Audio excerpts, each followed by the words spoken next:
কাহন সাহিত্য দীর্ঘজীবী হোক।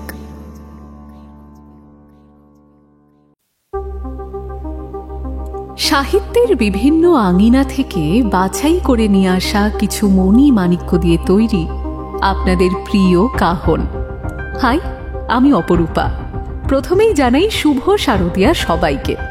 জানি সবাই পুজো নিয়ে ভীষণ ব্যস্ত, এই কটা দিন গল্প শোনার সময় পাবেন কিনা জানি না। তাও প্রত্যেক শনিবারের মতো এই শনিবারও কাহন আপনাদের জন্য নিয়ে এসেছে পুজো ফ্লেভারেরই দারুণ একটি অলৌকিক থ্রিলার। আজ কাহনে শুনবেন হিমি মিত্র রায়ের কাহিনী গন্ধটা কিসের। লেখিকার গল্প উপন্যাস লেখার শুরুটা হঠাৎ করেই হয়েছিল। মূল ধারার লেখা থেকে অলৌকিক, অ্যাডভেঞ্চার থেকে রহস্য, থ্রিলার, সব ধরনের লেখা পড়তে এবং লিখতে সমানভাবে ভালো লাগে। তাঁর সৃষ্ট চরিত্র ডিএসপি রেশমি বসু চরিত্রটি পাঠক মহলে বেশ জনপ্রিয়। লেখালেখির জন্য তিনি পেয়েছেন বেশ কিছু সাহিত্য পুরস্কার। তবে তাঁর লেখা গল্পগুলি পাঠকদের ভালো লাগলে সেটাই লেখিকার কাছে সবচেয়ে বড় পুরস্কার। লেখিকার প্রকাশিত উল্লেখযোগ্য কয়েকটি বই হল অরণ্যে অন্তরীণ, বজ্রকুহক, তমসা কুহেলিকা, আন্দামানের আতঙ্ক, ও ঘরে কেউ আছে, ঘূর্ণাবর্তের পরে, আরক্ত ভৈরব, সব গল্পই প্রেমের নয়, কোনো গল্পই প্রেমের নয় ইত্যাদি। আজ কাহনে লেখিকার যে গল্পটি শুনবেন সেটি আমরা নিয়েছি পত্রভারতী প্রকাশন থেকে প্রকাশিত ও ঘরে কেউ আছে বইটি থেকে। গল্প শুরুর আগে যে কয়েকটা কথা আমরা বলি সেগুলো এবার একটু বলে নিই। ধূমপান বা অন্যান্য মাদকদ্রব্য সেবন স্বাস্থ্যের পক্ষে ক্ষতিকারক। এগুলি ক্যান্সার সহ আরও অনেক রোগের কারণ। এই গল্পে রোমাঞ্চ সৃষ্টির জন্য লেখিকা কিছু অলৌকিক ঘটনার অবতারণা করেছেন। এগুলি নিতান্তই লেখিকার কল্পনা মাত্র। কোনো রকম কুসংস্কারে কাহন বিশ্বাস করে না।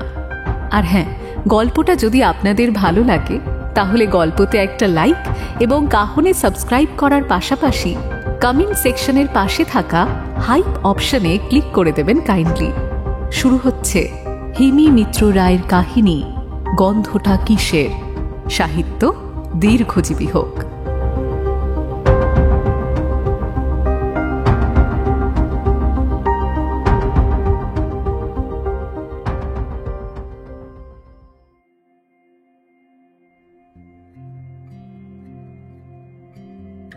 অবশেষে আমরা 3 দিনের ছুটি ম্যানেজ করতে পারলাম।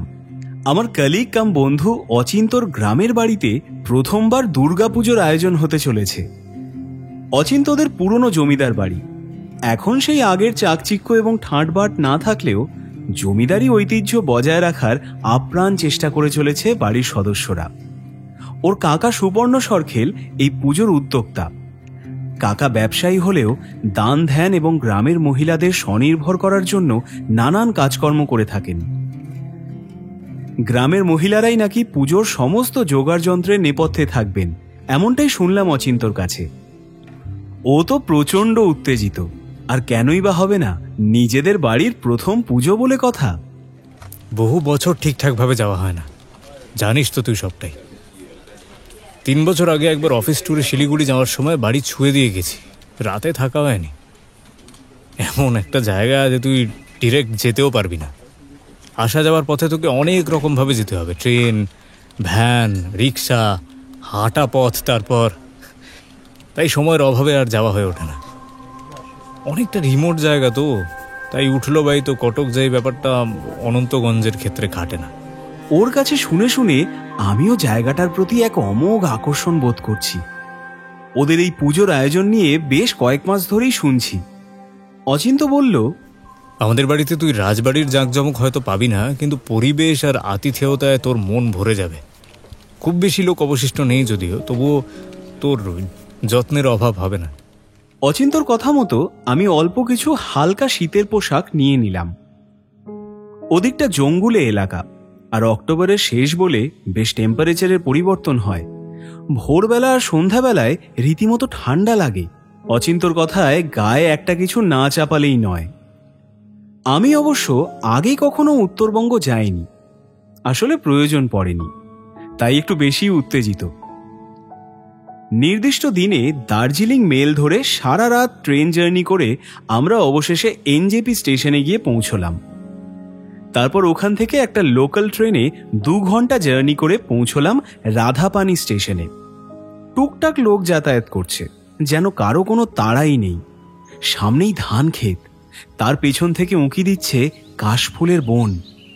মেঘের ভেলায় ভেসে বেড়ানোর মতো সুন্দর প্রকৃতি এখানে। আকাশে নীল মেঘ আর নিচে কাশফুলের ঢেউ। রোদটা একদমই গায়ে লাগছে না, উল্টে একটা শিরশিরে হাওয়া বইছে।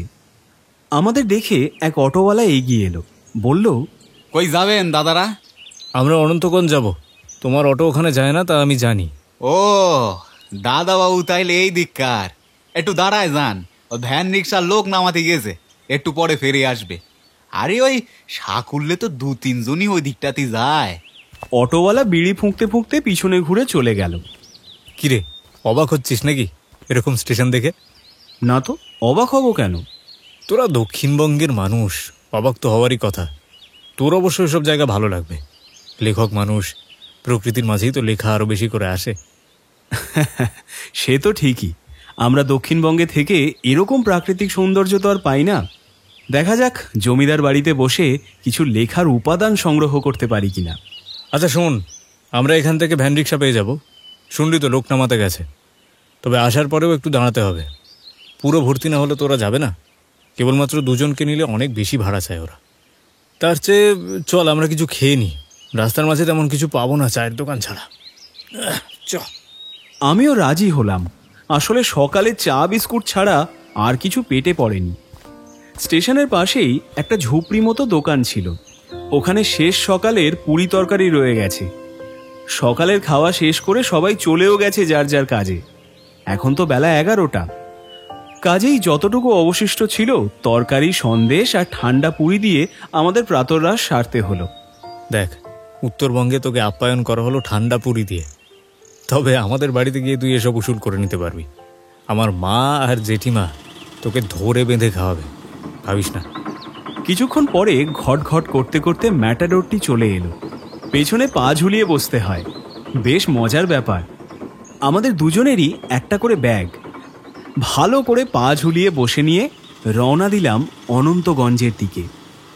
প্রথমেই চালক রাস্তার উল্টো দিকে ঢুকে বাঁ হাতে ধান ক্ষেতের পাশ দিয়ে একটা মাটির রাস্তায় ঢুকে পড়ল। নে, এই শুরু হলো রাস্তা। এবার ধরে বেঁধে সামলে নিয়ে বস।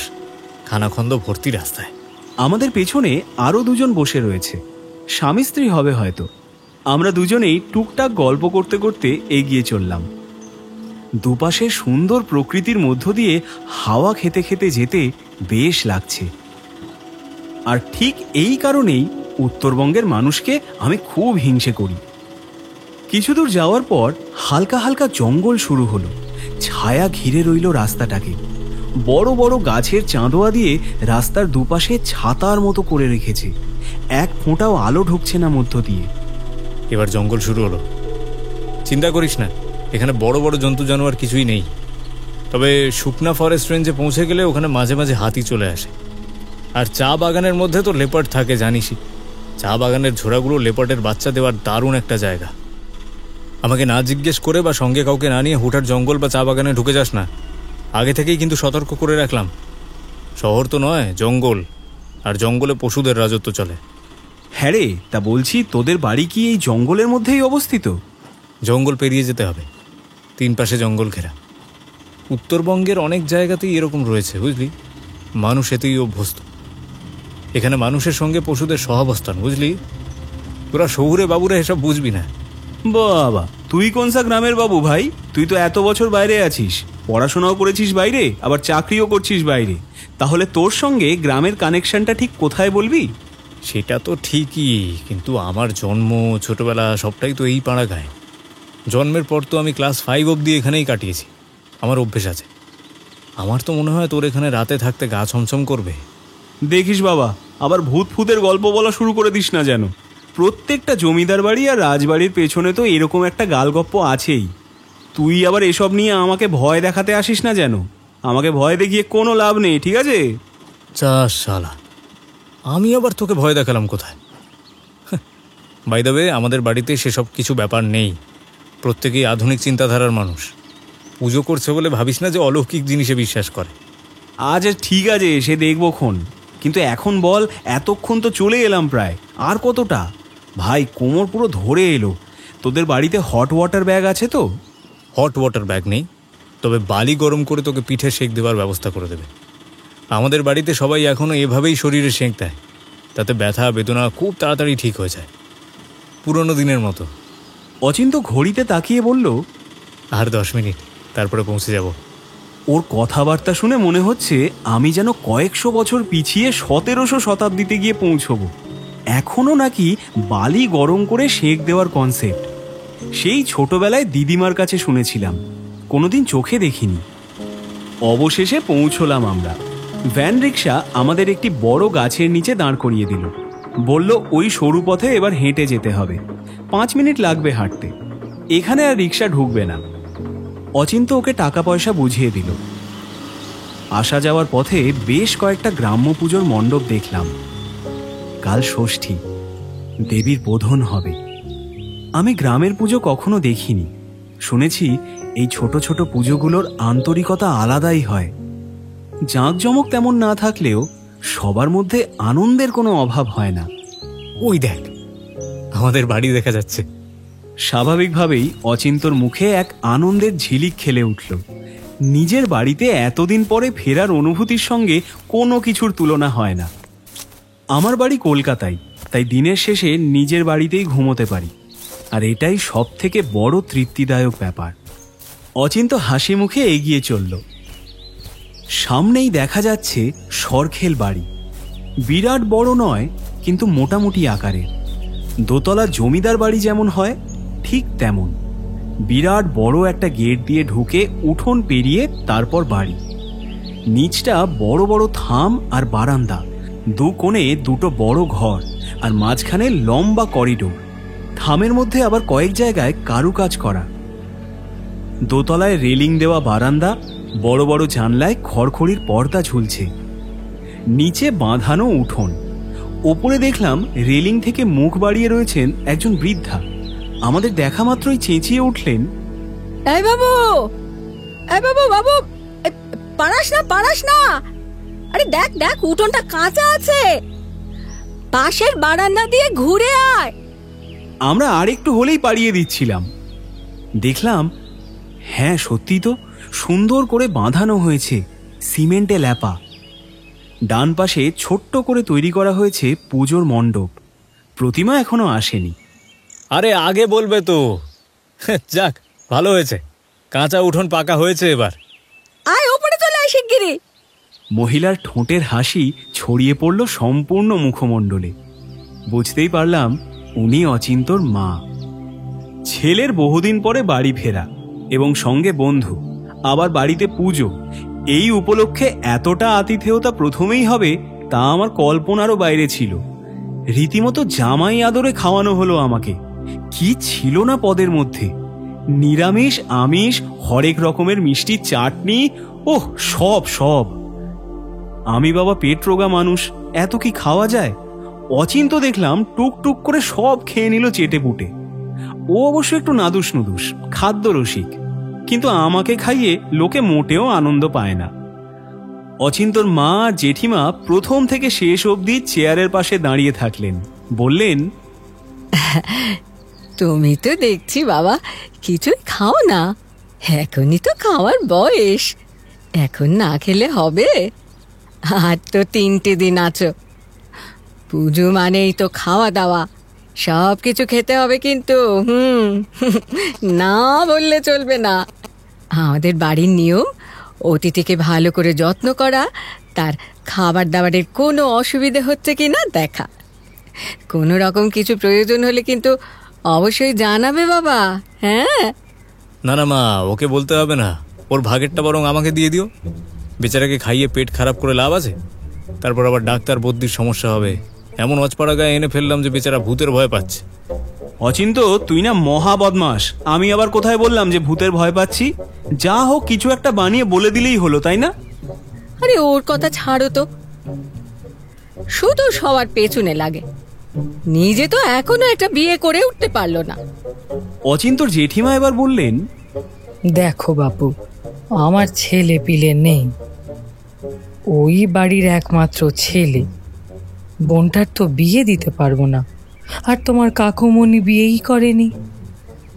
সুতরাং বংশের প্রদীপ বিয়ে না করলে বংশটা এগোবে কি করে বলো দেখিনি? এই শুরু হলো। চল আমরা উঠি, খাওয়া শেষ। দেখলে দেখলে তো, যেই বিয়ের কথা বললাম অমনি বাবুর খাওয়া শেষ। অচিন্তর মা ঝাঁঝিয়ে উঠল। আমি অচিন্তকে খোঁচানোর একটা স্কোপ পেলাম। তার মানে ওর বিয়ের জন্য কথাবার্তা চলছে। খাওয়া দাওয়া শেষে অচিন্ত আমাকে সবার সঙ্গে আলাপ করিয়ে দিল। ওর মা আর জেঠিমার সঙ্গে তো আগেই আলাপ হয়েছিল। খুবই সাধারণ, ঘরোয়া, যেমন মায়েরা হয় ঠিক তেমন। লাল পেড়ে শাড়ি পরা, কপালে বড় টিপ। পুজো উপলক্ষে কাজে ব্যস্ত, তাই ঘরের দিকে সময় দেওয়ার অত সময় নেই। তবে অচিন্তর জেঠু মারা গেছেন অনেক দিন আগে। এবার গেলাম অচিন্তর বাবার ঘরে। আগে থেকেই জানতাম যে অচিন্তর বাবা শয্যাশায়ী, প্যারালিসিসে বিছানা নিয়েছেন। গিয়ে প্রণাম করায় জ্যাঠামশাই খুব খুশি হলেন, আশীর্বাদ করলেন আমায়। জড়ানো কথায় বললেন, তুমি এসেছো, খুব ভালো লাগলো বাবা। সত্যি বলতে এই বৃদ্ধ বয়সটা আমাকে না খুব ভাবায়। আমার নিজের ঠাকুরদাও শয্যাশায়ী।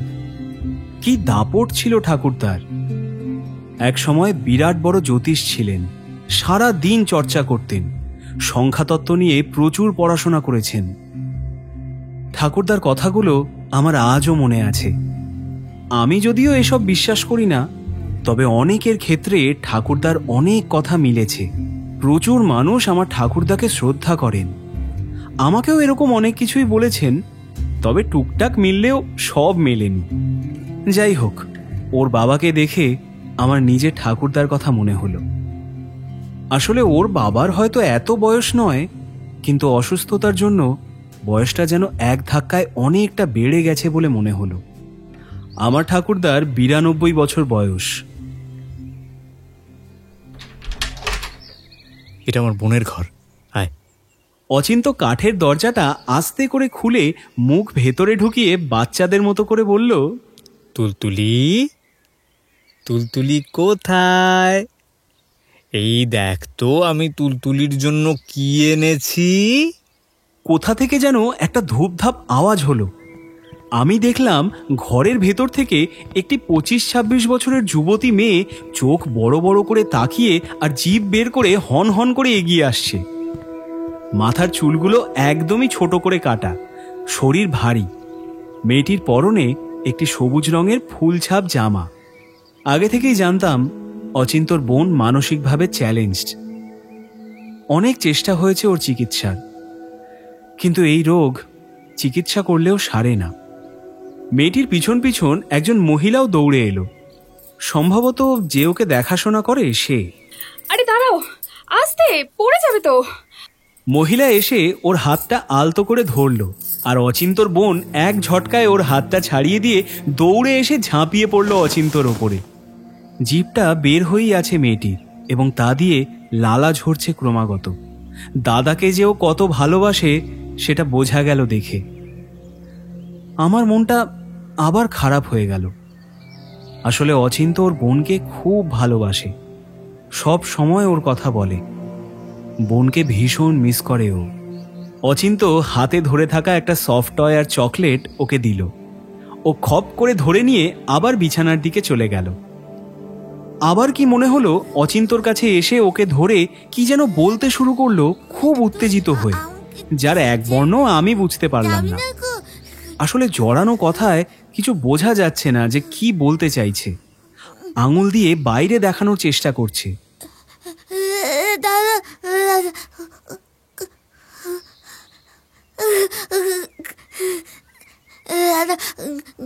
তুই আমাকে যাবি না গো?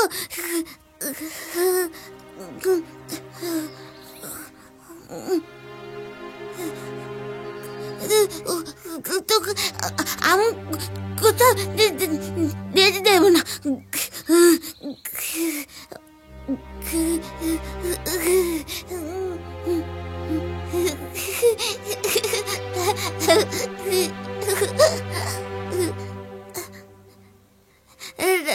দাদা তো খুব ভালো, খুব ভালো।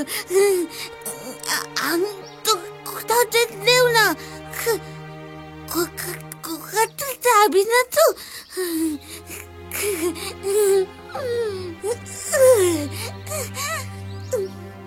অচিন্ত ওকে ধরে শান্ত করার চেষ্টা করতে করতে বলল, আমি আর কলকাতায় যাব না তো।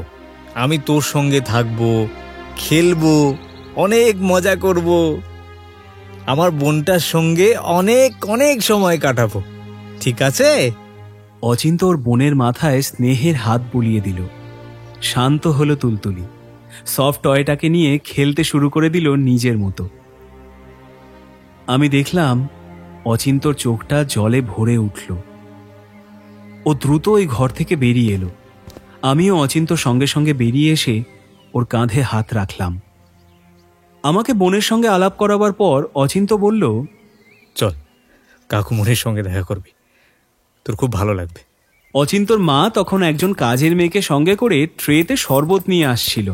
শুনে বলল, কালে সারা রাত পুজোর কাজ করে টায়ার্ড হয়ে পড়েছে তোর কাকুমণি, এখন ঘুম হচ্ছে। উঠলে পরে তোরা দেখা করিস কেমন?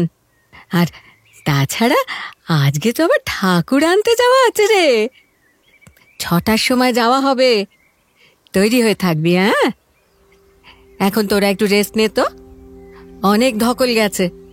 বাড়িতে বানানো আম পোড়া শরবতটা খেয়ে তৃপ্তিতে ভেতরটা জুড়িয়ে গেল।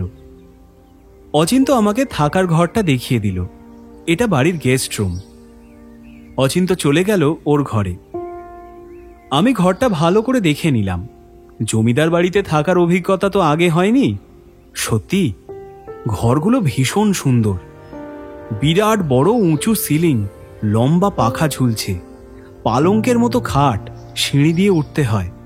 তাতে সুন্দর করে সাদা বেড কভার, ম্যাচিং পিলো এবং কোলবালিশ রাখা, এবং মশারিটাও ওপরে এমনভাবে টাঙানো রয়েছে যে প্রয়োজনের সময় নামিয়ে নিলেই রেডি। বিছানার পাশে ছোট্ট একটি টেবিল, তাতে জলের জগ আর কাঁসার গ্লাস। দেওয়াল ঘড়িখানা পেল্লাই সাইজে, বোঝাই যাচ্ছে বহু বছরের পুরনো।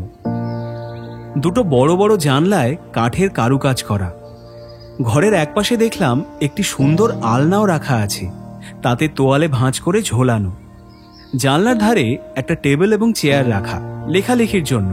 যাক, আমার ভালোই হলো। আর বলার মতো তেমন কিছু নেই। জানলা দিয়ে ফাঁকা পুজো মণ্ডপটা পরিষ্কার দেখা যাচ্ছে, আর ডান দিকে তাকালেই জঙ্গল। মনে হচ্ছে যেন কোনো রিসর্টে এসেছি। সত্যি বলতে আমার বেশ ভালোই লাগছে। তবে জমিদার বাড়ি আন্দাজে বাড়ির লোক সংখ্যা খুবই কম, তাই জন্যই পুজোর জোগাড়ে গ্রামের মহিলাদের নেওয়া হয়েছে।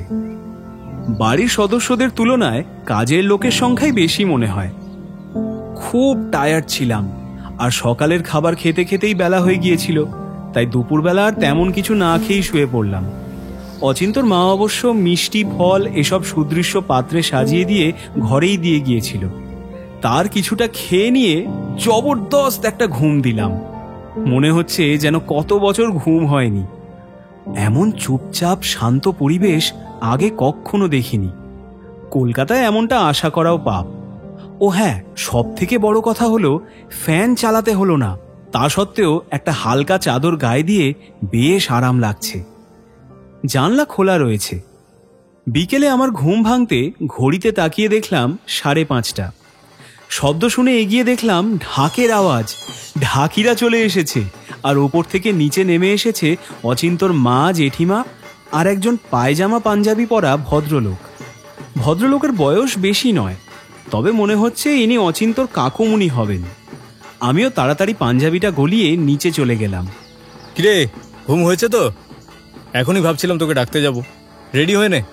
এখন আমরা ঠাকুর আনতে যাব, গ্রামের মহিলারা আসছে।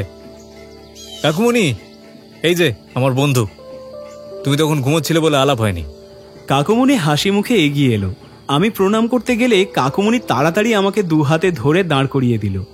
তারপর পিঠে দুটো চাপড় দিয়ে বলল, এই প্রণাম করতে হবে না, আমি অত বুড়ো হয়ে যাইনি। জিজ্ঞেস করো তো তোমার বন্ধুকে আমি ওর বন্ধু কিনা। হ্যাঁ, তোকে বলা হয়নি ওটা। কাকুমণি কিন্তু ছোট থেকেই আমার খুব ভালো বন্ধু। প্রণাম নেয় না কোনো দিন। প্রচুর আড্ডা দিই আমরা নানান বিষয়। আমি হাসলাম। ভেরি সরি, সকাল থেকে এমন টায়ার্ড হয়ে পড়েছিলাম যে একটা ঘুম না দিলে কাজে লাগতে পারতাম না। একদম ভালো করেছো। তোমরা অনেক সকালে এসেছো শুনলাম, কিন্তু তাতে কি, এখন তো আছোই। পুজোর কটা দিন জমিয়ে আনন্দ করো, খাবে দাবে, ঘুরে বেড়াবে। অনন্তগঞ্জ খুব ভালো লাগবে তোমার, আমার কথা মিলিয়ে নিও। সত্যি ওর কাকাকে প্রথমে দেখলে খুব বয়স্ক মনে হয় না, তবে ওর বাবার থেকে অনেকটাই ছোট হবেন মনে হচ্ছে। অচিন্তর বাবার অসুস্থতার কারণে বয়সটা এক ধাক্কায় আরো বেড়ে গেছে, কিন্তু কাকুমণি এখনো বেশ ফিট এবং সুন্দর স্বাস্থ্য মেনটেন করেছে। দেখে বোঝাই যাচ্ছে রীতিমতো শরীর চর্চা করেন। মাথার চুলগুলো পর্যন্ত এখনো পুরোটা পাকেনি। চলো, তোমরা রেডি তো? আমরা এখনই বেরোবো, গ্রামের মেয়েরা এলো বলে। বলতে বলতেই গেট দিয়ে দল বেঁধে সমস্ত আদিবাসী মহিলারা ঢুকতে থাকলো। বেশিরভাগের হাতে শঙ্খ, বরণডালা, ফুলের ঝাঁপি সহ আরো অনেক পুজোর সামগ্রী। ঢাকিরাও গোল হয়ে দাঁড়িয়ে সমবেত স্বরে ঢাক বাজাতে শুরু করে দিল। মা, জেঠিমা আর বাড়ির কাজের মেয়েরাও সবাই উলু দিতে শুরু করে দিল। দোতলার বারান্দায় দেখলাম তুলতুলিকেও এনে দাঁড় করিয়েছে ওর আয়া। ও খুশিতে বিশাল জোরে জোরে হাততালি দিচ্ছে। হঠাৎ করে ফাঁকা মণ্ডপটা সবার আগমনে যেন ভরে উঠল, আর শুরু হয়ে গেল পুজো। সবাই রেডি হয়ে আছে। এবার কাকুমণির নির্দেশ মতো শঙ্খে ফুঁ আর ঢাক বাজাতে বাজাতে সবাই এগিয়ে চললাম প্রতিমা আনতে। অদ্ভুত সুন্দর অভিজ্ঞতা। গ্রামের রাস্তা দিয়ে যাচ্ছি, একপাশে মাঠ, ছোটখাটো বাড়ি, আর ডান পাশটা পুরো জঙ্গল। সরু মেঠো একটা পথ দিয়ে যেতে খুব ভালো লাগছে।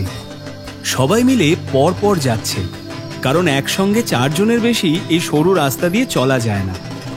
আদিবাসী মহিলাদের পরনে খালি গায়ে চেক চেক শাড়ি, হাঁটু অবধি পেঁচানো, হাতে পায়ে কোনো ধাতুর গয়না, গলায় আর মাথায় পাতা দিয়ে নকশা করে খোঁপার মধ্যে লাগানো। নানান বয়সী মহিলারা ওই দলে ভিড় করেছে, সঙ্গে ছোট ছোট বাচ্চাও আছে। অন্তত 25 তো হবেনি তারা। ওরা আগে আগে যাচ্ছে আর আমরা পেছন পেছন। কাকুমণিও ওদের সঙ্গেই আছে। অচিন্তর মা, জেঠিমা অবশ্য আসেননি, ওরা বাড়ির কাজে ব্যস্ত। হাঁটতে হাঁটতে কাকুমণি আমাদের বলল, আমাদের বাড়ির লোক সংখ্যা তো অনেক কম, একটা দুর্গাপুজোর আয়োজন করতে অনেক লোক বল দরকার। আর এখানকার মহিলারা আমাদের বাড়ির সবাইকে খুব ভালোবাসে। ওদের জন্য ছোটখাটো কাজ করে থাকি সারা বছর, আর তাই জন্যই ওরা আমাদের এত ভালোবাসে। পুজোর কথা ওদের বলায় একেবারে রাজি হয়ে গিয়েছে। ওরা না থাকলে এই পুজো করাই যেত না। গ্রামের কুমোরটুলি বলতে কিচ্ছু নেই, শুধু একটিমাত্র ঠাকুর বানানোর দোকান।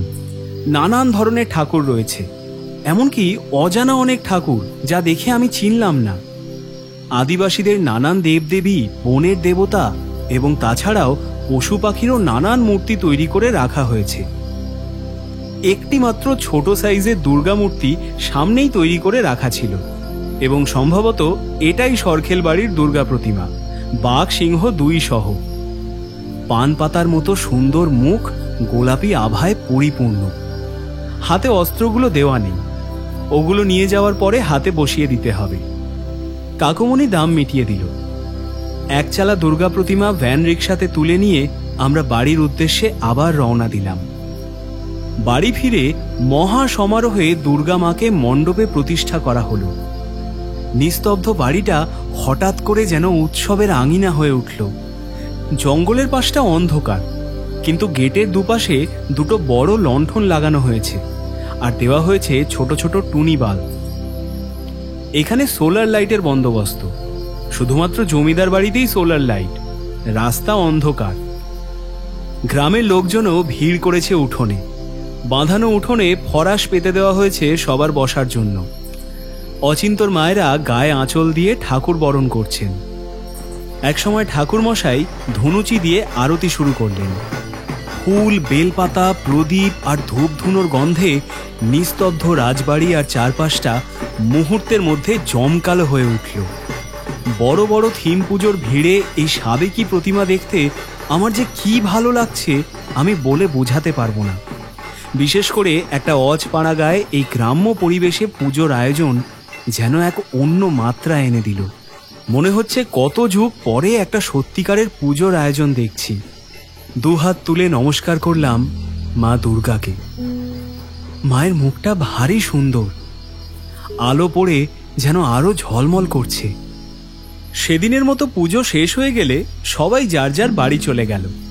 ঠাকুরমশাই বলে দিয়ে গেলেন আগামীকাল কটায় ষষ্ঠী পুজো শুরু হবে, তার আগে যেন সবাই উপস্থিত থাকে।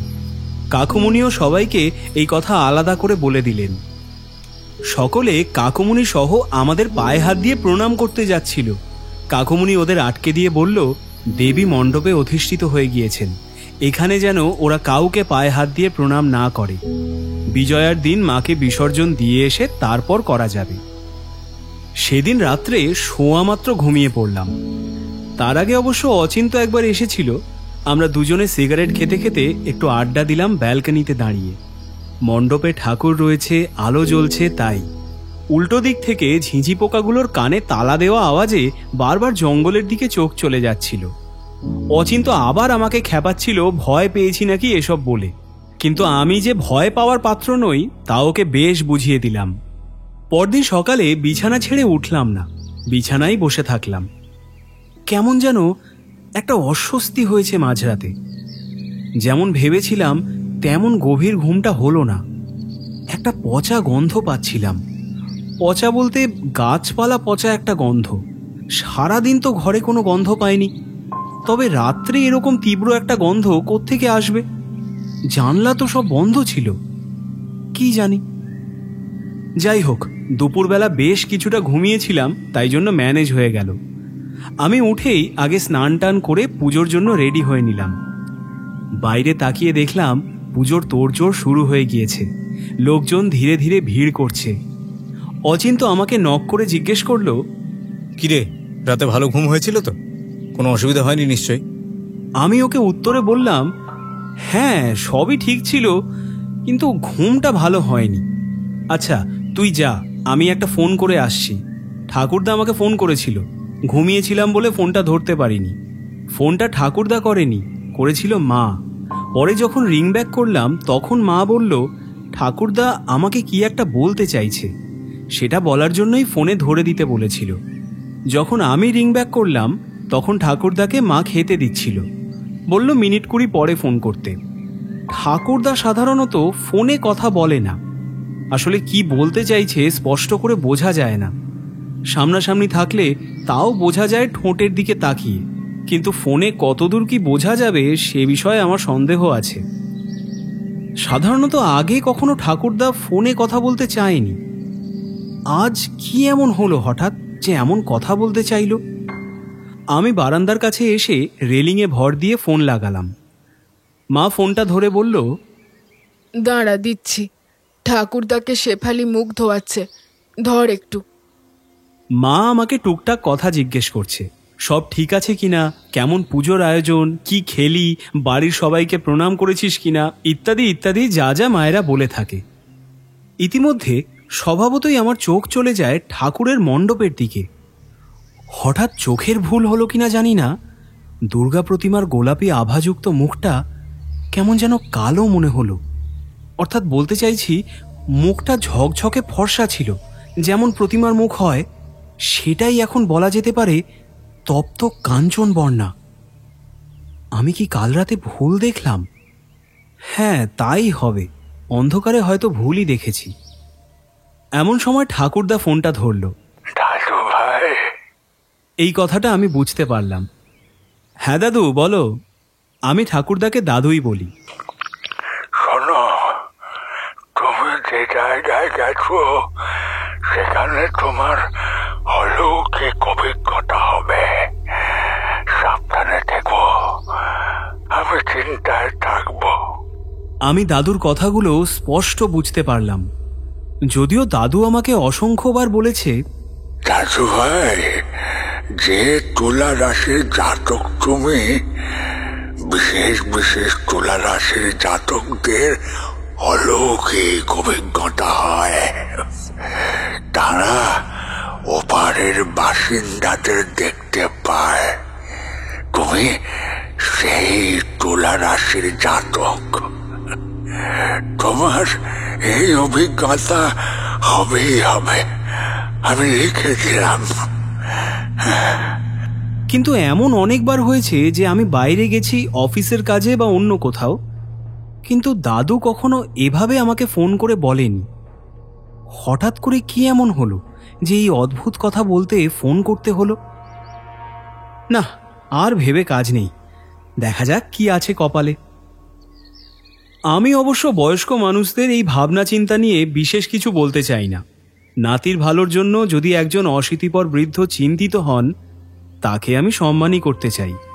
আমি কি বিশ্বাস করি কি বিশ্বাস করি না সে বিষয়ে কিছু বলতে চাই না। মানুষের বিশ্বাস তার নিজের কাছে। এমন সময় নিচ থেকে অচিন্ত হাত বাড়িয়ে আমাকে ডাকলো, তাড়াতাড়ি আয়, সবাই অপেক্ষা করছে। ধূপ ধুনো, প্রদীপ আর ফুলের অর্চনায় মাকে বরণ করা হয়েছিল আগেই। এবার শুরু হলো ষষ্ঠী পুজো। নিষ্ঠা সহকারে পুজো শুরু করেছেন ঠাকুর মশাই। ঘটের সামনে রাখা আছে ছোট্ট সোনালি দুর্গা প্রতিমা। পরে শুনলাম ওটা নাকি সোনার তৈরি। পুজোর 4 দিন এই সোনার প্রতিমাও পূজিত হবেন। এই দুর্গা প্রতিমা ওদের পূর্বপুরুষদের আমলের। দেবী মূর্তিটি যেন নিজেই এক শক্তির ভাণ্ডার। গলানো সোনালি রং দেবীর চোখে মুখে এক আশ্চর্য রূপ তৈরি করেছে, যার চোখের দিকে তাকালে সর্বাঙ্গে শিহরণ জাগে। মনে হয় সর্বশক্তি রূপিণী দেবী ক্রমাগত সাহস জুগিয়ে চলেছে নারীদের, যারা প্রতিনিয়ত যুদ্ধ করে চলেছে সমাজ সংসারে। কিন্তু প্রতিমার মুখটা কেন জানি আমার মনে হচ্ছে কাল রাতের থেকে একটু পরিবর্তন হয়েছে। কিন্তু কেন এরকম মনে হচ্ছে ঠিক জানি না। ও হ্যাঁ, আরেকটা জিনিস বলা হয়নি, এই দেবী সিংহবাহনা তো বটেই, তার সঙ্গে ব্যাঘ্র বাহনাও। দুর্গা ছাড়া তাদের একসঙ্গে বাহন হিসেবে কোথাও দেখা যায় না। এই দেবী দুর্গার আরেক নাম বনদুর্গা। বনবিবি রূপে পূজিত হন বিভিন্ন জঙ্গলে। বুদ্ধদেব গুহ তার বেশিরভাগ বইতে বনবিবির কথা বলেছেন, যেখানে বাঘে মানুষে প্রতিনিয়ত সংঘাত চলে। কাকুমুনি বললেন উত্তরবঙ্গে এই দেবী ভান্ডানী নামে পূজিত হন। কেউ কেউ মনে করেন ভান্ডানী ও দুর্গা একই দেবী। উত্তরবঙ্গের মানুষের মধ্যে একসময় বাঘের ভয় সুন্দরবনের মতোই ছিল। এখন বক্সাতে বাঘ এলেও বহু বছর বাঘের দেখা মেলেনি, তবে লেপার্ডের যাতায়াত যত্রতত্র। আর এখানেই দেবীর ব্যাঘ্র বাহনা হবার মূল কারণ। ষষ্ঠী পুজোর ভোগ নিবেদন করা হয়েছে দেবীর সামনে। পুজো শেষে পাত পেড়ে বসে সবাই মিলে একসঙ্গে ঠাকুরের ভোগ খাওয়া হলো। রাজবাড়ির জমিদার বাড়ির একটা বিষয় দেখে খুব ভালো লাগলো, বড়লোক গরিব এবং জাতি ধর্ম নির্বিশেষে একসঙ্গে বসে খাওয়ার রীতি। আদিবাসী মহিলারা প্রচণ্ড আনন্দের সঙ্গে পুজোর সমস্ত আচার পালন করে তৃপ্তি ভরে প্রসাদ খেয়ে বাড়ি ফিরলেন। সবাই খুব খুশি। সন্ধেবেলা পুজোর প্রাঙ্গণে অনেক গল্প আড্ডা হলো। আজকে তুলতুলিকেও ওপর থেকে নিচে নামিয়ে আনা হয়েছিল। কথায় কথায় হাততালি দিয়ে উঠছে তুলতুলি, কিন্তু মাঝে মাঝেই আবার অচিন্তর কাছে এসে কি একটা যেন বলার চেষ্টা করছে আঙুল দিয়ে এদিক ওদিক দেখিয়ে। সারাদিন গল্প গুজব, জম্পেশ খাওয়া দাওয়া, বাইরের লোকের সঙ্গে পরিচয় করানো ইত্যাদিতে কোথা দিয়ে যে সময় চলে গেল বুঝতেই পারলাম না। মাঝখানে অবশ্য আমি আর অচিন্ত একটু গ্রামটা ঘুরে এসেছি। মূলত আদিবাসীদের গ্রাম হওয়াতে দুর্গাপুজোর চল নেই, তাই জন্যেই হয়তো কাকিমণি দুর্গাপুজো শুরু করলেন। তবে গ্রামটা অপূর্ব সুন্দর। জঙ্গলে ঘেরা এমন গ্রাম আমি আগে কখনো দেখিনি। আমাদের ওদিকের অর্থাৎ দক্ষিণবঙ্গের গ্রামগুলোর সঙ্গে এই গ্রামের কোনো তুলনাই হয় না। আজ শুতে শুতে বেশ রাতই হলো। পুজোর সমস্ত কিছু শেষ হয়ে যাওয়ার পর সবাই মিলে একসাথে বসে রাতের খাওয়া হলো। তারপর ঘুমোতে ঘুমোতে 12:30। কিছুক্ষণ ভালোই ঘুম হয়েছিল, কিন্তু রাত তখন ওই 2টো কি 2:30 হবে। কোনো একটা পচা গন্ধে আমার আবার অস্বস্তি হওয়া শুরু হলো। এবার না ঘুমটা ভেঙেই গেল। চোখ খুলেছি, হঠাৎ মনে হলো আমার ডান দিকে রাখা আয়নাটার সামনে যেন কেউ একজন আছে। হাতের কাছে রাখা মোবাইলটা অন করতেই আলোতে আর তেমন কিছু মনে হলো না। আমি উঠে বসলাম। গন্ধটা আর নেই। আমি তাড়াতাড়ি জল খেয়ে বাথরুমে গেলাম। উঠে তারপর আবার এসে শুলাম, কিন্তু ঘুম সহজে এলো না। অনেক পরে চেষ্টা করতে করতে তারপর কখন যে ঘুমিয়ে পড়েছি খেয়ালই নেই। তবে ঘুমিয়ে পড়লেও মনের মধ্যে ওই অস্বস্তিটা রয়েই গেল। এখানে আসার পর 2 দিন ওই অস্বস্তিটা হলো। আমি ভয় পাচ্ছি না কিছুই, কিন্তু এরকম একটা অদ্ভুত অনুভূতি কেনই বা হবে? ঘরের মধ্যে পচা গন্ধটা 2 দিনই পেয়েছি সেটা তো একদম নিশ্চিত। সকালবেলা উঠে জানলাগুলো খুলে আশেপাশে দেখার চেষ্টা করলাম যে কোনো ভাগার বা এই জাতীয় কিছু ময়লা ফেলার জায়গা আছে কিনা, কিন্তু না, দেখলাম তেমন কিছুই নেই। উল্টো দিকেই ঘন জঙ্গল, আর এদিকটা তো বাড়ি, পরিষ্কার মেঠো রাস্তা, কোথাও কোনো ময়লার ছিটে ফোঁটা পর্যন্ত নেই। আজকে অচিন্তকে বললাম ব্যাপারটা, যে 2 দিনই ঘরে কিসের একটা গন্ধ পাচ্ছি। ওটা ভূতের গন্ধ। স্কন্ধ কাটা এসেছিল তোর ঘরে। এই জন্যেই না আমি তোকে বলিনি, সব ব্যাপারে মজা ভালো নয়। ঠিক আছে, ছাড়, তোকে কিছু দেখতে হবে না, আমি ম্যানেজ করে নেব। আরে বাবা, রাগ করছিস কেন? আজকেই শ্যামলী মাসিকে দিয়ে তোর ঘরটা পুরো সাফা করে ফিনাইল দিয়ে মুছিয়ে দেবো। মাকে বলছি। অত চাপ নিস না, কিছু মরেছে টরেছে বোধহয় পাশে, তার গন্ধ আসতেই পারে হাওয়ায় ভেসে। আজকে তোর বিছানার তলা টলা সব পরিষ্কার করিয়ে দেবে এখন। তাই হলো, সারা ঘর পুরো ফিনাইল দিয়ে ঝেড়ে মুছিয়ে নিয়ে গেল অচিন্তর মা। বলল, শোনো, আজকে যদি আবার গন্ধ পাও তাহলে দেখা যাবে কি করা যায়। তোমাকে অন্য ঘরে দিয়ে দেওয়া হবে। আমার সত্যি খারাপ লাগছে। আসলে পুজোর বাড়িতে এমনি অনেক কাজকর্ম থাকে, ওদের চাপে ফেলতে আমার মোটেও ইচ্ছে করছে না। তাই ভাবলাম আজ রাতে গন্ধ পেলেও ব্যাপারটা বলবো না। আসলে কাকিমার জন্য খারাপ লাগছে। সপ্তমী পুজো হয়ে গেল মহা সমারোহে। ঠাকুরকে আজকে বেনারসি দান করলেন অচিন্তর কাকুমণি। ওদের নাকি এমনটাই নিয়ম। সপ্তমীর পুজো এবং তার খাওয়া দাওয়া শেষে সবাই বাড়ি চলে গেল। আবার রাত্রিবেলায় ঘরে ঘুমানোর পালা। আজ আমি সজাগ থাকলাম। যখন ঘুমোতে যাচ্ছি তখন গন্ধটা পাওয়া যায় কিনা দেখলাম, কিন্তু দেখলাম তেমন কোনো গন্ধ নেই। ও, অচিন্তর মা এসে আজকে ঘরের মধ্যে কিছু জুঁই ফুলের গুচ্ছ রেখে গিয়েছিল যাতে ঘরে সুন্দর গন্ধ হয়। আমার বিছানার পাশের টেবিলে ওই ফ্লাওয়ার ভাসটি রাখা। কি একটা যেন মেয়ের নাম বলল, সেই আদিবাসী মেয়েটি এসে দিয়ে গিয়েছে। সত্যি বড্ড সুন্দর সেগুলির গন্ধ। আমি একদম ফ্লাওয়ার ভাসটির সামনেই শুলাম। একটি বই নিয়ে পড়তে পড়তে কখন যে ঘুমিয়ে পড়েছি খেয়াল নেই। রাত তখন 1:30 কি 2টো হবে। হঠাৎ করে আবার প্রচণ্ড পচা গন্ধে নাক মুখ কুঁচকে গেল আমার। ঘুমটাও ভেঙে গেল। জানলার পাশে আবছা আলোয় যেন দেখতে পেলাম ছায়া ছায়া একটি নারী মূর্তি। ধরফর করে উঠে বসলাম। আমি কি ভুল দেখলাম? না না, আমি তো স্পষ্ট দেখেছি। হ্যাঁ, এ বিষয়ে কোনো ভুল নেই। ভাবতে ভাবতেই নারী মূর্তিটি আবার প্রকট হয়ে উঠল আমার সামনে। সত্যি দেখছি দূরে শাড়ি পরা, চুলে পাতার বাঁধুনি, আর গায়ের রং অন্ধকারে মিশে থাকা একটি 20-21 বছরের যুবতী মেয়ে। অসম্ভব উজ্জ্বল দুটি চোখ, সোজাসুজি তাকানো আমার দিকে। আমি সঙ্গে সঙ্গে দেওয়ালের দিকে একটু পিছিয়ে গেলাম। হৃৎপিণ্ডের গতি কোথায় গিয়ে পৌঁছবে জানা নেই। নিজেকে সামলাতে পারছি না, ক্রমশ দেওয়ালের দিকে পেছোচ্ছি। পচা গন্ধটা যেন আষ্টে পৃষ্ঠে বেঁধে ফেলেছে আমাকে। সম্পূর্ণ ঘর জুড়ে একটা গুমোট ভাব, আর পা থেকে মাথা অবধি আমার ভেতরে একটা ঠান্ডা কাঁপুনি দিচ্ছে। মূর্তিটা এবার আমার দিকে সোজাসুজি তাকিয়ে তার ডান হাতটা উঠিয়ে ডান দিকে ব্যালকনির দিকে নির্দেশ করলো।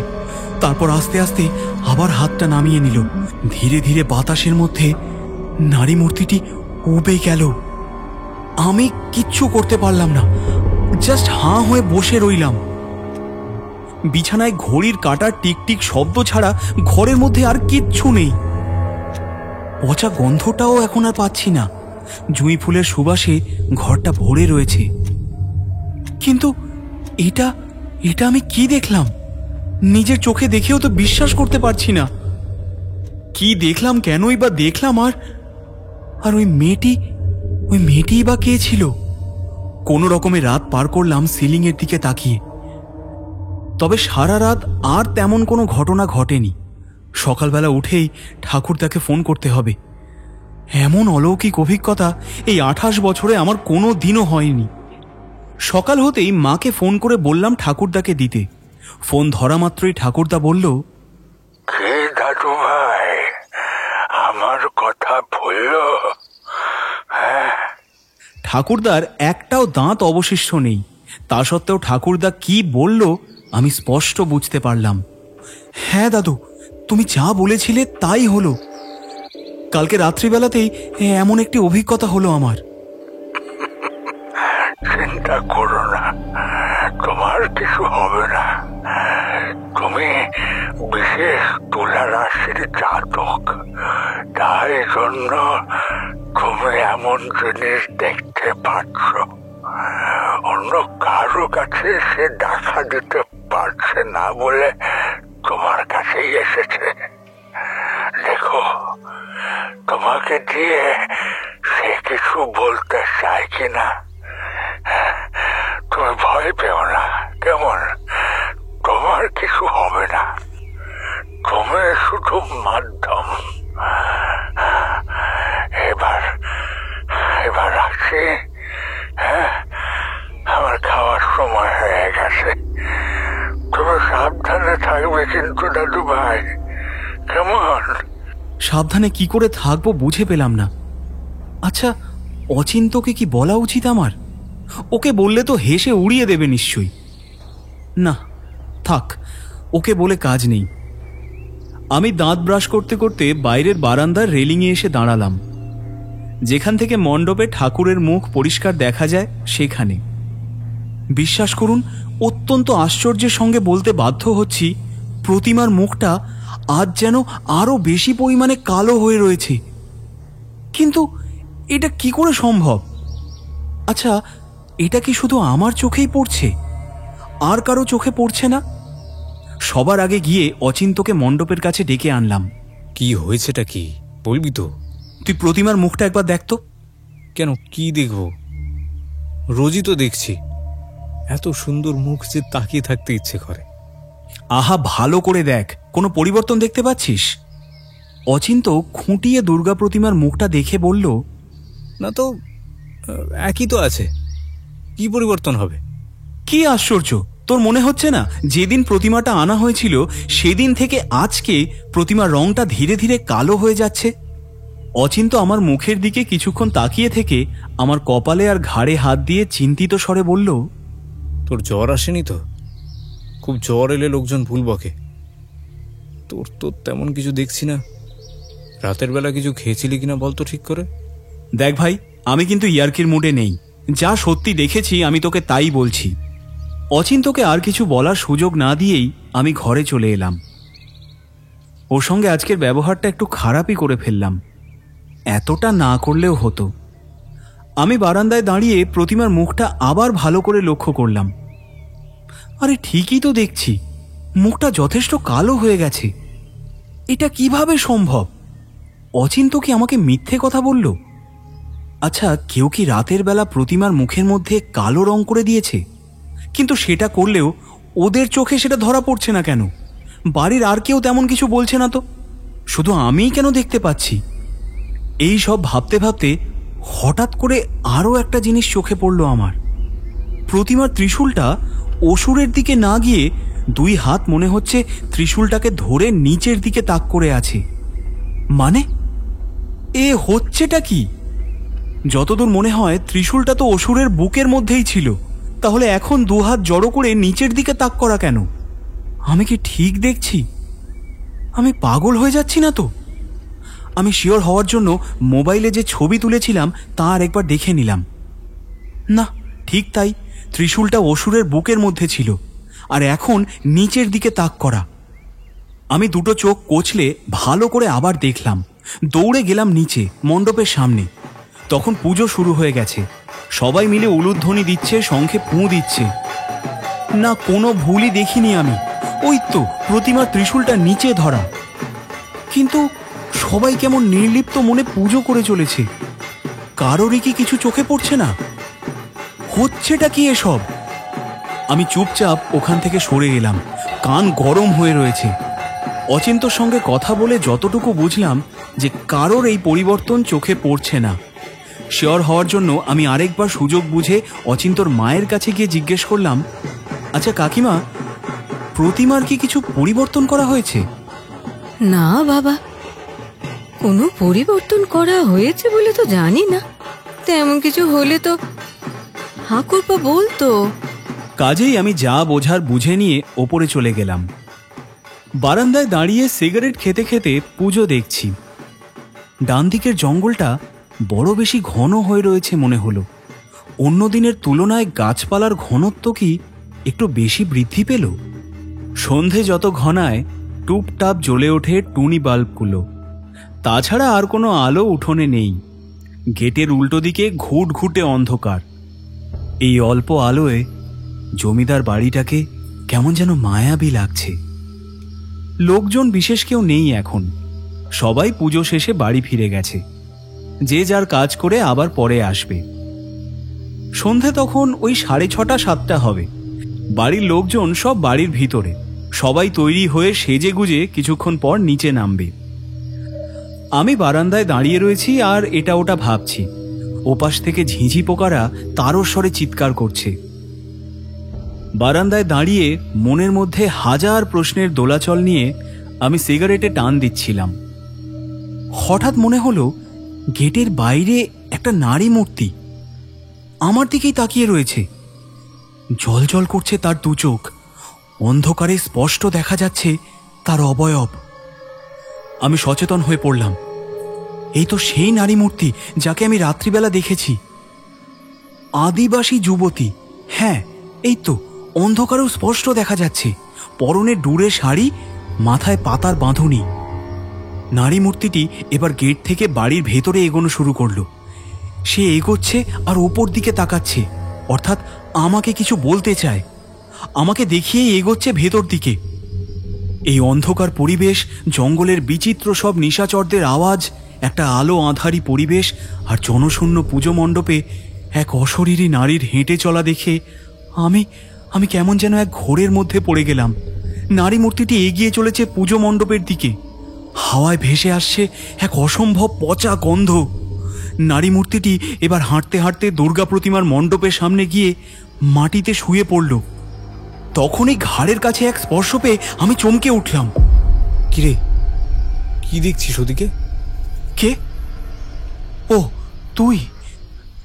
অচিন্ত কখন এসে পেছনে দাঁড়িয়েছে টের পায়নি। অচিন্ত, ওদিকে দেখ। কোন দিকে? ওকে মণ্ডপের দিকে আঙুল তুলে দেখাতেই দেখি এ কি, সেটা জনশূন্য। সেই নারী মূর্তি আর নেই, যেন ঝুপ করে অদৃশ্য হয়ে পাতালে ঢুকে গেল।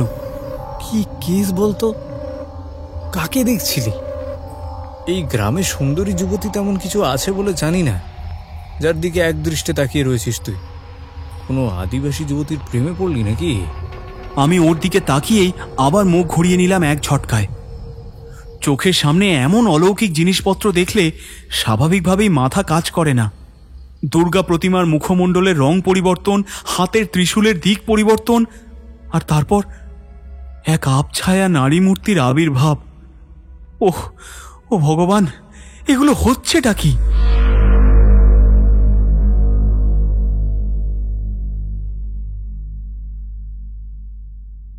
সপ্তমী পুজো শেষ।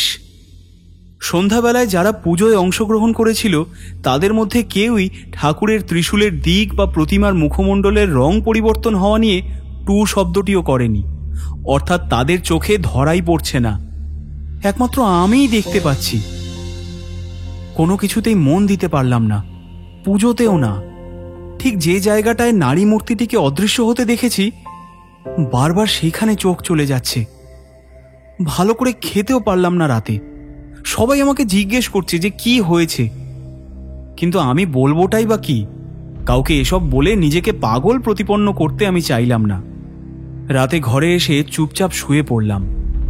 আজ রাতেও ঘরে সেই এক পচা গন্ধ, কিন্তু আজ আমি আর চোখ খুলে তাকাইনি, কারণ আমি তো জানি যে ঘরের ভেতর আমি ছাড়া অন্য কেউ আছে।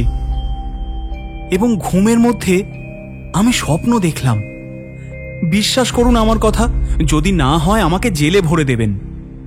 গ্রামীণ থানার ইন্সপেক্টর মাথার পেছনে হাত দিয়ে চেয়ারে হেলান দিয়ে বসে আমাকে মাথা থেকে পা অবধি খুঁটিয়ে লক্ষ্য করে যাচ্ছে। চলুন না ইন্সপেক্টর, প্লিজ। আপনি জানেন কাদের নিয়ে কথা কইতেছেন? ওরা গ্রামের মহিলাদের জন্য কত কাজ করে। তার বাড়িতে আপনি খোঁজাখুঁজি করতে কইতেছেন? বলি, আপনার মাথা ঠিক আছে তো? ইন্সপেক্টর খৈনি ডলা শুরু করে দিল। কি করে যে আপনাকে বোঝাই? আরে বাবা, আমি তো আপনাকে বলেই দিলাম, যদি তেমন কিছু না পান তবে আমাকে অ্যারেস্ট করে নেবেন। আমি তো কথা দিচ্ছি আপনাকে।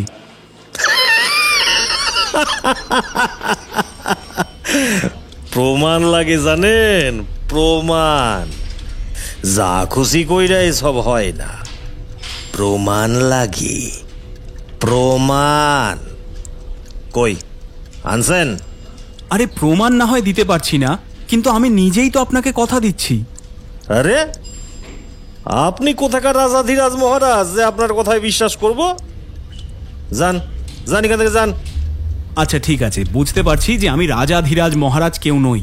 আমি সামান্য একজন মানুষ, কিন্তু সাধারণ মানুষের কথায় একবার বিশ্বাস করুন, দেখুন আপনার উন্নতিই হবে। আরে বাবা, শুধু শুধু আমার এবং আপনার সময় নষ্ট করতে আমি এখানে কেন আসব? ইস, বড় বড় কথা বলেন তো দেখছি। যদি যায় আর তেমন কিছু না পাই, তাহলে আপনার একদিন কি আমার একদিন। এই যে সারা জীবনের মতো জেলে ভরবো, কোনোদিনও বাইর হইতে পারবেন না। দুই হাত দিয়ে টেবিলের ওপর বিশাল জোরে দুটো চাপড় মারলেন ইন্সপেক্টর। তারপর উঠে ডাক দিলেন, অতুল, আয় অতুল, ধীরাজকে বল গাড়ি বাইট করতে, সরখেল বাড়ি যাইতে হইব।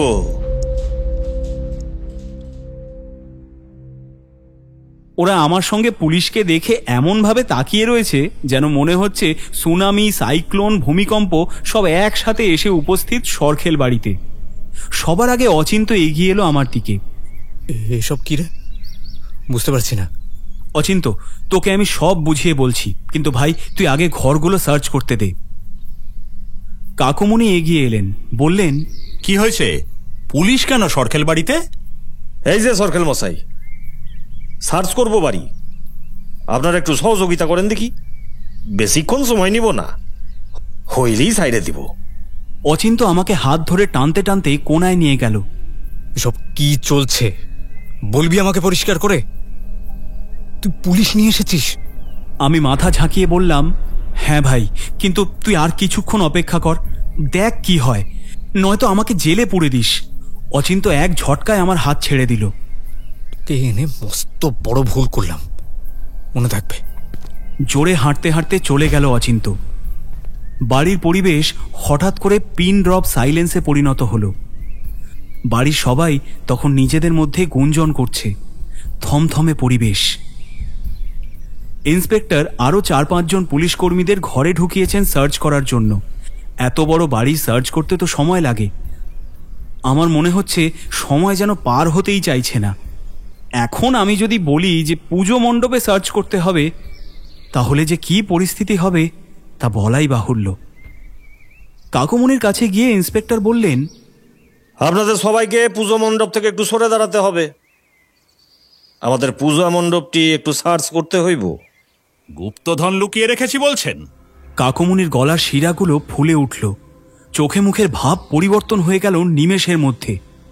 যদিও সেটাই স্বাভাবিক, পুজো চলাকালীন যদি কেউ মণ্ডপ সার্চ করতে বলে তার তো রাগ হবেই।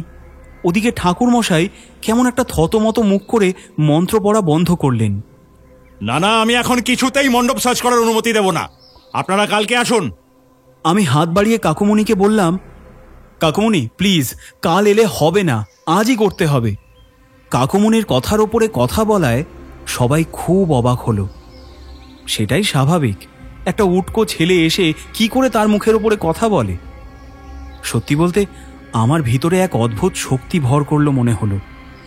আমার ভয় লাগছে না, এবং কোনো প্রমাণ না থাকা সত্ত্বেও আমার বারবার মনে হচ্ছে যে এখানে এখন কিছু একটা হবেই। সবাই দূরে দাঁড়ান, দূরে দাঁড়ান, কেউ সামনে আসবেন না। আমাদেরকে কাজ করতে বাধা দিলে কিন্তু মোটেই ভালো হবে না, এই কয়ে দিলাম। সরল সাদাসিধে আদিবাসী মহিলারা একদিকে সরে দাঁড়ালো। এমনিতেই তারা পুলিশকে খুব ভয় পায়। প্রতিমার পেছনে নিচে সর্বত্র খোঁজ শুরু হলো। ইন্সপেক্টরের হুকুমে ঠাকুরমশাই এবং আদিবাসী মহিলাদের দিয়ে পুজোর সামগ্রী এবং সমস্ত জিনিস সরিয়ে দিতে হলো। ওদিকে অচিন্তর মা এবং জেঠিমা তখন মুখে আঁচল চাপা দিয়ে কাঁদছে। অনেকক্ষণ ধরে খোঁজাখুঁজি করা হলো। কিছুক্ষণ পর কাকুমনি এগিয়ে এসে বলল, কি খুঁজছেন? কিছু কি পেলেন? এবারে আমি আপনার উপর কেস করব। আমার বাড়ির পুজোয় এইভাবে বাধা দিয়ে মানহানি করলেন অযথা। আমার ভেতরের চালিকা শক্তি আমাকে এগিয়ে নিয়ে গেল। আমি ইন্সপেক্টরকে বললাম, ইন্সপেক্টর, আপনাকে যেটা করতে বলেছি এবার সেটা করা শুরু করুন। ইন্সপেক্টর কিছুক্ষণ চুপ থেকে কনস্টেবলদের ইশারায় বলল কিছু একটা। দুজন লোক বাইরে গিয়ে গাড়ি থেকে শাবল, খুরপি, কোদাল এইসব নিয়ে এলো। কাকুমনি এখন পাগলের মতো করছে, চিৎকার করে বাড়ি মাথায় করা যাকে বলে। এমন রুদ্র রূপ কাকুমনির দেখব তা আমি ভাবিনি। শাবল দিয়ে মেঝে খুঁড়তেই কিছুক্ষণের মধ্যেই বেরিয়ে এলো সেই জিনিস যার জন্য পুলিশের এখানে আসা। সম্পূর্ণ নগ্ন অবস্থায় একটি মেয়ের মৃতদেহ পচন ধরতে শুরু করেছে। সেই আদিবাসী মেয়েটি যাকে আমি বারবার দেখছিলাম।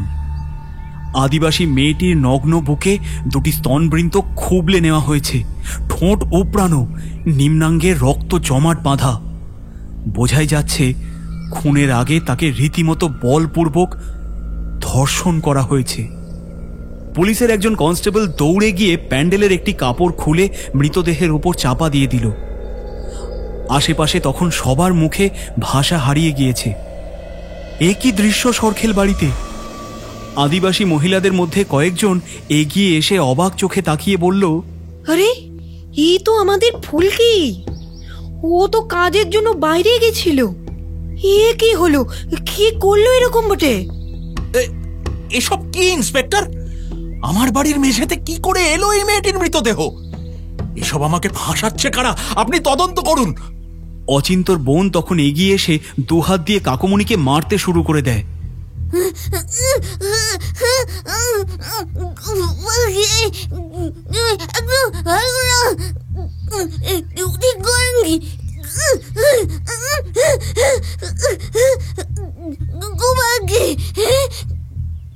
তুমি একদম ঠিক করনি, অন্যায় করেছো। সম্ভবত কিছু একটা দেখেছে এবং সেটাই বলার চেষ্টা করছে। অচিন্তর মা জেঠিমারা ওকে শান্ত করল।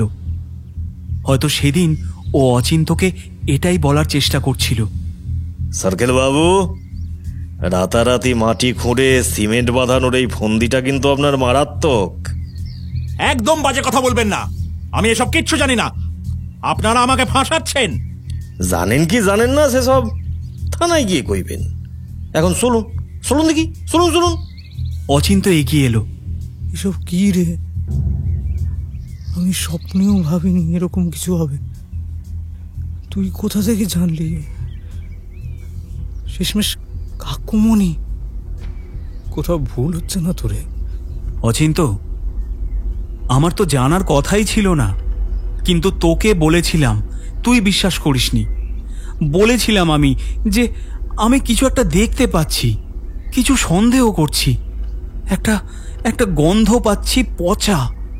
তোকে বারবার বলেছিলাম যে আমার ঠাকুরদা বলেছে আমি অলৌকিক দৃশ্য দেখতে পাই। সেখানেই দেখি এই মেয়েটিকে বারবার আকুতি করছিল আমার দিকে তাকিয়ে। তারপর দুর্গা প্রতিমার ত্রিশূলকে অসুরের দিকে না করে মেঝের দিকে মুখ করা দেখেছি আমি। দুর্গা মা যেন মেঝে ফুঁড়ে কিছু বের করে আনতে বলছেন। আর এখন কি দেখতে পাচ্ছি জানিস? দুর্গা প্রতিমার দেহের রংটা আগের মতোই হয়ে গেছে। এখন আর কালও নেই। যে জায়গায় মহিলাদের সত্যিকারের সম্মান নেই, সেখানে শুধুমাত্র লোক দেখিয়ে মহিলাদের জন্য কাজ করে কি হবে বলতো? বাইরে একজন খুব ভালো মানুষের পরিচয় বহন করলেও তোর কাকু আসলে ভেতরে ভেতরে একজন নোংরা মানুষ। উৎসবের রাতে কোনোভাবে মেয়েটিকে রেপ করে মেরে মৃতদেহ ফেলার জায়গা পায়নি। তখন রাতারাতি বাড়ির কাঁচা উঠোন খুঁড়ে মৃতদেহটি মাটিতে চাপা দিয়ে নিজেই সিমেন্ট দিয়ে লেপে দিয়েছে। এত বড় একটা বাড়ির মানুষ লেবার দিয়ে এই কাজ না করিয়ে রাত্রেবেলা নিজে কেন করবে তা বাড়ির কেউ বুঝতে পারেনি। হ্যাঁ, তারা ভেবেছেন বাড়ির ছেলে পুজোর জন্য কতই না পরিশ্রম করছে, কিন্তু আসলেই তার ভেতরে যে কি ছিল সেটা কেউ ধরতেই পারেনি। অচিন্ত, ভাই ভাই তুই আমাকে ক্ষমা করে দিস। অচিন্ত মাথা নিচু করে আমার পিঠে হাত দিল। পুলিশ কাকুমণিকে থানায় ধরে নিয়ে গেল। সেদিন রাতটা উত্তেজনায় ভালো করে ঘুমোতে পারিনি। বাড়ির কেউ আমার সঙ্গে একটা কথা পর্যন্ত বলেনি। আমার খাবার আমার ঘরেই পাঠিয়ে দিয়েছিল। তবে হ্যাঁ, সেদিন রাতে ওই পচা গন্ধটা আর পাইনি। জুঁই ফুলের গন্ধে ভরে গিয়েছিল আমার ঘরটা। কোনো খারাপ অস্তিত্ব টের পায়নি রাতের বেলা।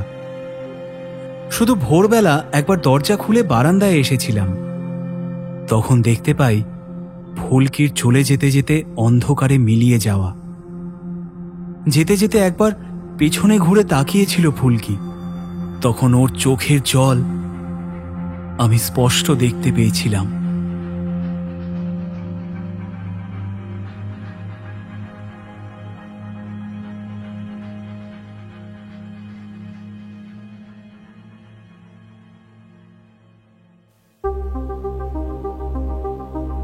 আজ কাহনে শুনলেন হিমি মিত্র রায়ের কাহিনী গন্ধটা কিসের। গল্পটা যদি আপনাদের ভালো লেগে থাকে তাহলে গল্পতে একটা লাইক এবং কাহনে সাবস্ক্রাইব করার পাশাপাশি কমেন্ট সেকশনের পাশে থাকা হাইপ অপশনে ক্লিক করে দেবেন কাইন্ডলি। এই গল্পে রোমাঞ্চ সৃষ্টির জন্য লেখিকা কিছু অলৌকিক ঘটনার অবতারণা করেছেন। এগুলি নিতান্তই লেখিকার কল্পনা মাত্র। কোনো রকম কুসংস্কারে কাহন বিশ্বাস করে না। বিভিন্ন চরিত্রে যেসব কলাকুশলীরা অভিনয় করেছেন তাদের নাম আপনারা পাবেন ডেসক্রিপশনে। কোন চরিত্রে কাকে কেমন লাগলো এবং অবশ্যই গল্পটা কেমন লাগলো সেটা জানার জন্য আমরা অপেক্ষা করব আপনাদের কমেন্টে। পুজো সবার খুব ভালো কাটুক এই কামনা করি। আগামী সপ্তাহে আরও একটি দুর্দান্ত গল্প নিয়ে ফিরবে কাহন। সাহিত্য দীর্ঘজীবী হোক।